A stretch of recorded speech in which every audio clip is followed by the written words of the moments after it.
What is up, everybody? Welcome back to the Debbie Route YouTube channel. We're back, top 25 series. We are going to Tennessee today, looking at the Tennessee Volunteers. What can this team be in 2023 after a very, very good season last year in 2022? We're going to go through the depth chart. We're looking at offense, defense, overs, everything that you need for this team. So stick here, hit that like and subscribe button, and then we'll catch you guys on the other side.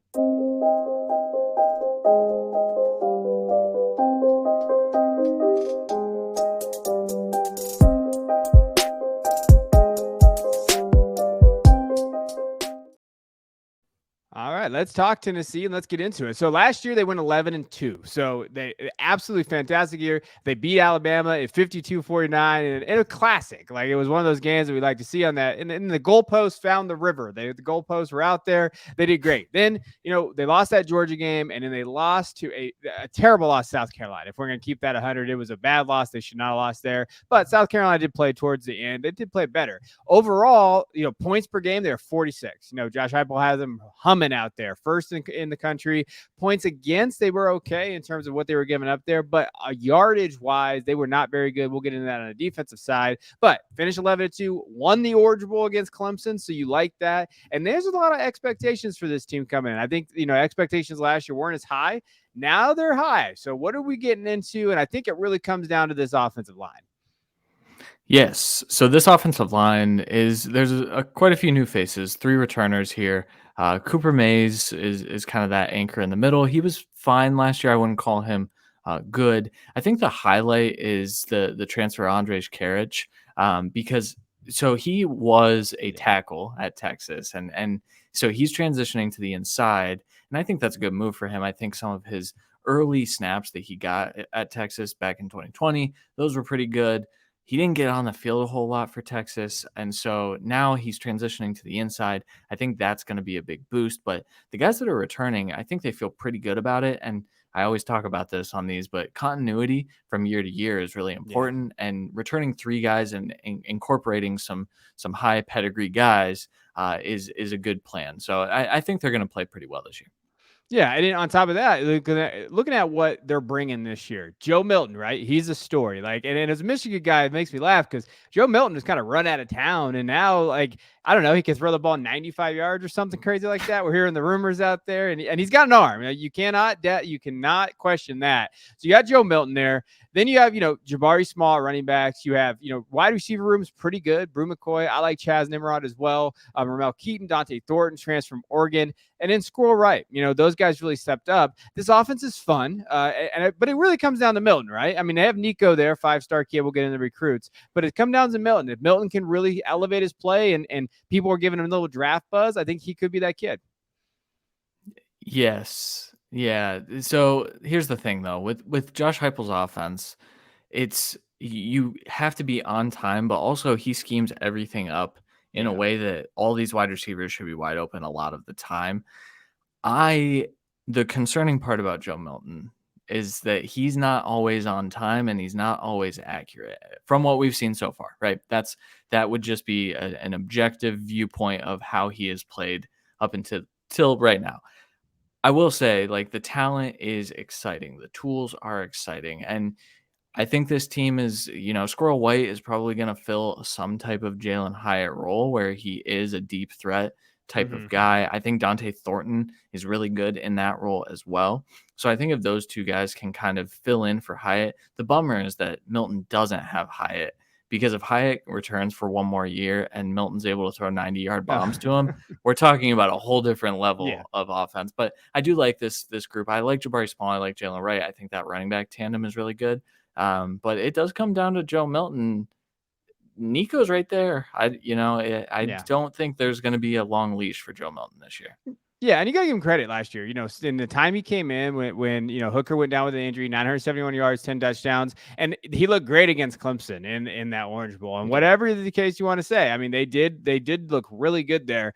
And hey, shout out Brew McCoy, just still playing football. That's my hero out there. Brew, you're going out there and going strong. And I do think with the running back room overall, like Jabari being there, Jalen Wright is not bad. He had 875 yards and 10 touchdowns. Dylan Sampson as well. And then we'll get into the recruits as we go. But the big losses, I would say, obviously, like Hendon Hooker is a big one. Darnell Wright is absolutely crushing off the preseason camp. Yeah, everything I hear about him and how good he was. So that was a huge, obviously going to be a big loss. And then the receivers, Hyatt and Cedric Tillman kind of take the toll there. I thought they did a good job of kind of replacing it. And really, to be honest, like Milton's ceiling is probably where Hooker got drafted. Like second round, hey, can you go be that guy in that depth piece? So like I would probably classify Darnell being the biggest loss in this group. For sure. I think you could make an argument that Darnell Wright was one of the best 3 offensive tackles last year. He was Yeah. drafted that way, that's for sure. And I do think that sample size was really small, but when you look at what he was able to do last year and how he was able to kind of save that offense at times, he shut down Will Anderson in that Alabama game, and I don't necessarily know that this offensive line has a guy that can go do that, but I also would have said the same thing about Darnell Wright heading into last year because the film at left tackle was really bad. So I am intrigued to see how they kind of fill that need or fill that hole. But then Yeah. the wide receivers, we talked about, I like the new group as well. So Yeah. I think right, they replaced pretty well. They did a good job. And when you're looking at the recruits, they absolutely crush it. Nico is someone we talked about really early on last year. And we're like, man, he's got to put some size on. But dude, if you're gonna build a quarterback for Tennessee, it's Nico. Like if you were like, hey, I'm gonna go build a perfect system quarterback for the Tennessee offense, who do we want? We want this kid. And they got him. And that says something. And 247 Sports Times is the number 2 quarterback in the country, which some outlets did not. But he is a dude, and he's already up to, I heard, 205, 210. So if he's going to put on that weight, he is right there. Cameron Seldon is actually a really good, he's rated as a wide receiver, but he's probably going to be playing running back for them in terms of what that looks like. He's already getting a little bit of buzz. Like this group right here is really good. This group right here, if they hit their ceiling, this is like an SEC championship group. If they can continue to go there, Nathan Leacock is a really good wide receiver. I think he's a little underrated there. They went after the tackles, but they absolutely hit a home run here. 11th overall recruiting class coming in. And they went out and recruited Georgia. This is their number 1 state, 7 guys from Georgia. And that's going to Georgia's backyard and getting some guys. Yeah. I mean, obviously Nico is the highlight, but Cameron Seldon is getting a ton of buzz out of camp. I think the spring game helped that. He looked really good in that game. He's already up to 215. I'm excited to see him when he gets up to like 225 and what that looks like for this offense. I like Leacock as well, but like you said, like going and grabbing 2 tight ends, that's an element that I think this offense could use, introducing a new dynamic. And I think if one of these 2 4-stars hits, this is going to be a good group. Josh Heupel is recruiting well. Yeah, and be on the lookout for Vyson Lang, excuse me. So he's the offensive tackle. He's a 3-star kid. A lot of Darnell Wright stuff going on with him. And he's going to probably redshirt. When you look at his picture, like, okay, he's got to put on some muscle. But, like, they like him. They were talking about him. That's someone they kind of know, especially with how they're developing there. Key transfers they brought in. I love Dante Thornton Jr., John Campbell Jr., Andres. McKellen's Castles is a tight end that they really like. And again, what that looks like in this offense is something there. But I do think Dante Thornton could take that next step for them. I've been on record of talking about him as being kind of that guy. I really think that he could step up for them, be that deep guy that you were mentioning, but also he's balanced enough to also he can play in the slot as well. He's a big kid. I think he's 6'4", 6'5", but he can play. He's versatile, and in this offense, with how wide they get, Thornton can be a kid that really makes a splash this season. Yeah, I'm excited. I think that's the Cedric Tillman replacement. When you look at, okay, how can we compare these players? Thornton is that guy though, that he can stretch the field really, really well. That's how he was used at Oregon, but I'm intrigued to see what he's able to do. Lined up as potentially an X, probably a Z, probably with Brew McCoy taking that X, and then going from there. But yeah, this is a good transfer group. McAllen Castles, good player as well. So I think they did a good job in filling some holes here. Yeah, 100%. And so when we look at the offensive side, obviously the big impact players for us, Joe Milton is the guy. We've been mentioning him and talking about him enough. I do think Jabari has a role in this offense. Like he's someone that he doesn't get a ton of love, but he's very just solid. When you're watching him play, like he just does the little things. He had 734 yards, 13 touchdowns last year. Good red zone back, big enough to kind of fill that role too, 215-ish around there. So you have to like that. And then Squirrel Wright. I think White is an interesting prospect that can kind of step up. And I think he's an NFL prospect too. Out of that slot, what can he do? We know he's going to get these guys open. And the biggest thing for me to take away from this offense is if they can get one-on-ones with these wide receivers, it's hard to stop these guys. That's how Hyatt did what he did. That's how Tillman does what he did last year. Like if you can get one-on-one opportunities with these guys, McCoy, Keaton, White, all these guys, then you're talking about a high-powered offense again.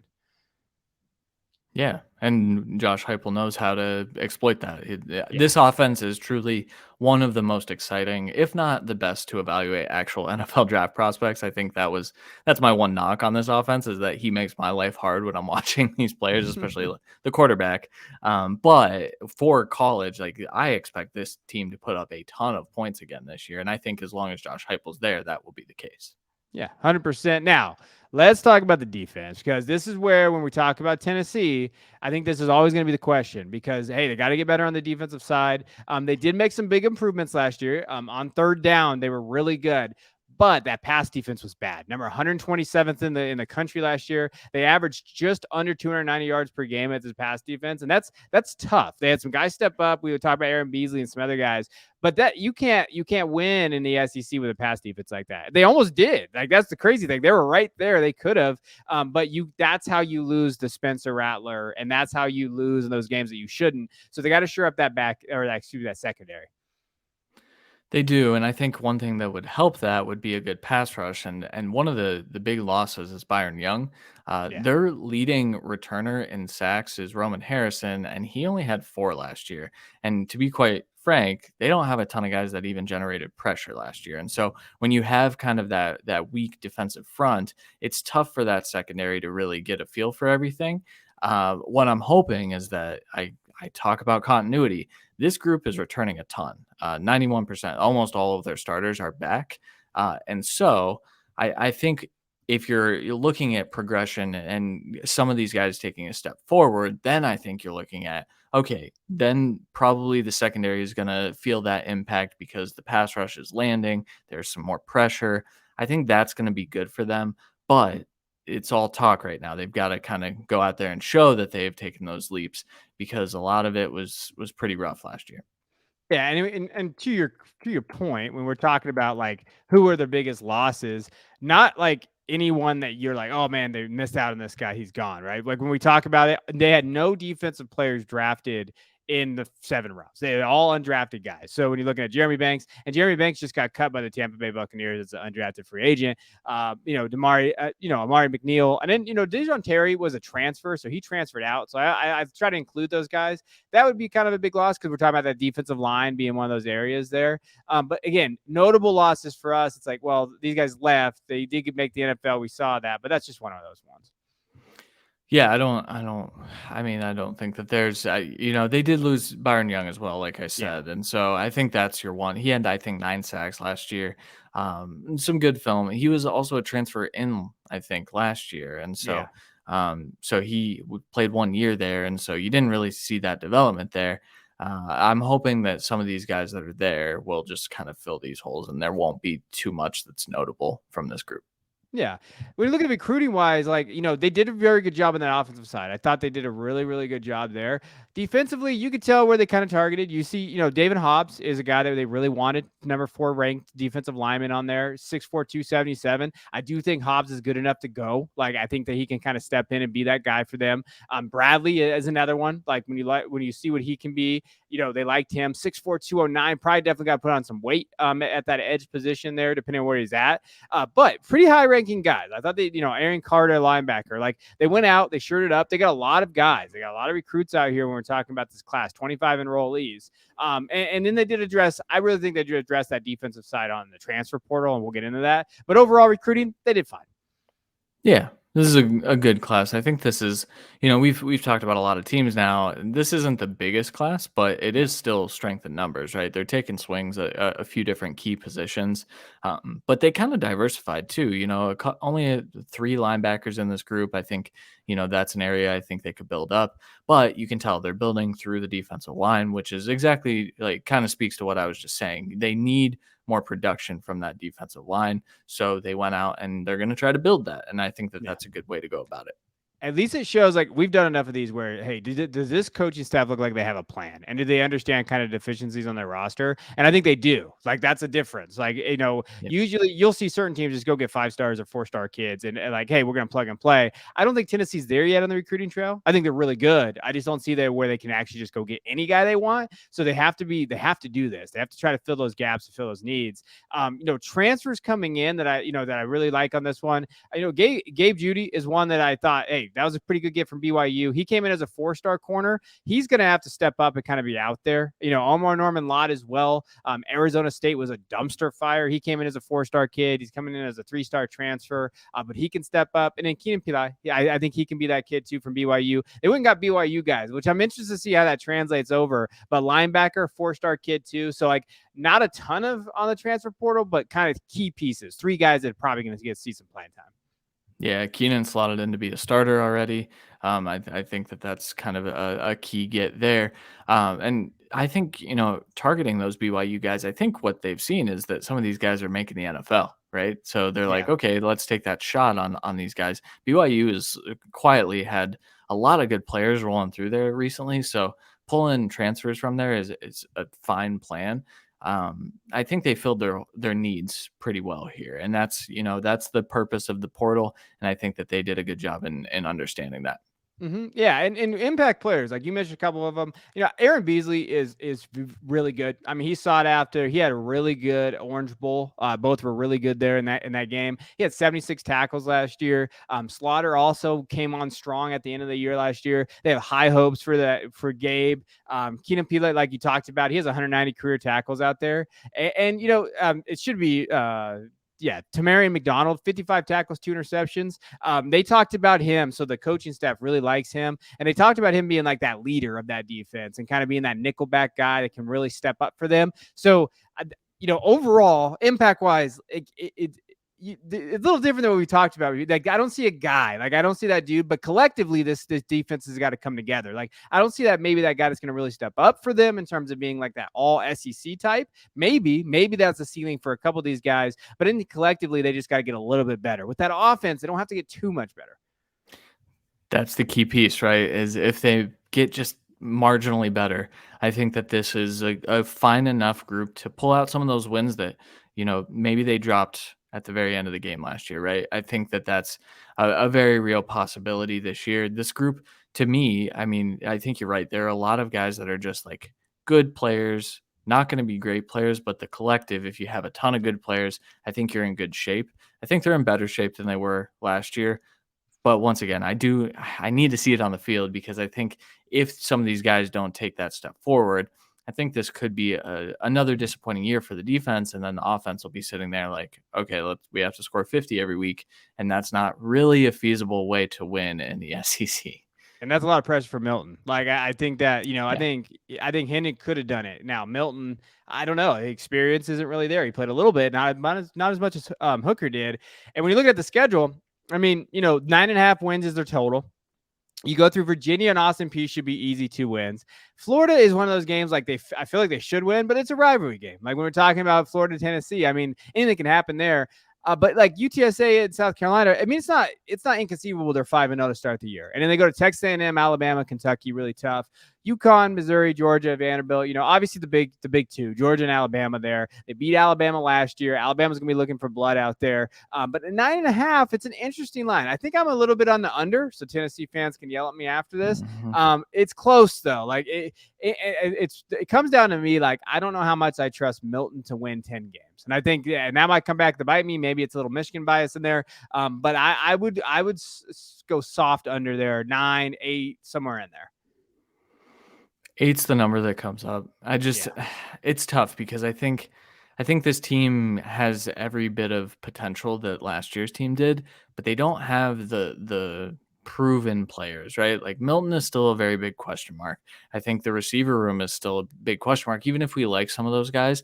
And we like what Heupel's able to do on offense. And then you factor in that the defense certainly needs to take a step forward if they want to pull out some of those games. I think Hooker, Hyatt, Tillman were a lot of the reason that they won so many games last year. And so with all 3 of those guys gone, I do have a bit of concern. What does Joe Milton look like against an Alabama defense that I think is going to be rearing to go at Alabama? Like that to me is one of those that it's probably not going to be pretty for Joe Milton by then. And then the Georgia game, A&M is one I think they could drop. South Carolina, low key, is one I think they could drop. So it's tough. I think I would go 8 to 9 wins as well, but still, this program is in a really good spot, and I think that the last year is going to set some lofty expectations. Even this ranking to me just doesn't feel right. Like I feel like if they were ranked in the 20s, that would be more appropriate, and then I would feel really good about the outlook for this team. But they're not. They're way up here, and so I'm sorry, Tennessee fans, but that's how I feel. Yeah, no, I think that's fair though. I think that's completely fair with the number where they're at. Like if they beat Florida and A&M, if they're 6-0, there's not a guarantee they get to that 10 either, right? Like it'll be close. Like, they should be Vanderbilt, Missouri, and UConn, but Kentucky's sneaky too. We don't know what Devin Leary is going to look like. We don't know what that team's going to look like. And if their secondary's not ready, those are games you're going to lose. And that's, I think, the tough mark there. But I think you're ready. Like, I think we were talking about both the Tennessee Volunteers. You're going to be in contention every year because of that offense. And as you guys build that defense, and with Nico's ascension, like when he starts next year, I really feel like you guys have a shot to win the SEC. Like that's where I'm at with Tennessee. I think that this year is not a SEC title year, but next year definitely could be. And that's kind of where I look at the Volunteers team as a whole. Yeah, I mean, there are some takes being thrown out there that maybe Nico takes over at some point this year. Yeah. And Travis May, I think, threw it out there that maybe Milton doesn't make it out of the first half of the Alabama game. Maybe that's when they turn to Nico, and maybe that's the impactful thing that gets them to that over. Maybe he goes on a little run down the stretch, beats Georgia, has this crazy Tennessee career, which I would love for Tennessee fans. I don't see that happening. Think they'll probably try to redshirt him, but we'll see. I think you're right. They're in a good spot. Hey, and to be honest, Tennessee fans, I love dealing with you guys. Like obnoxious, like fans from the SEC. You guys are never on the top of that list. I'll tell you who is at the top of that: Georgia fans. You guys, wins with some humility, brothers. But no, I think Tennessee fans, we're here. We're rooting for you guys. We'll check you guys later. Hey, hit that like and subscribe button. College football season is inching closer. It's early August. We're getting close. If you haven't checked out our other videos, go check them out. We're doing a full top 25 breakdown. We'll check you guys in the next one.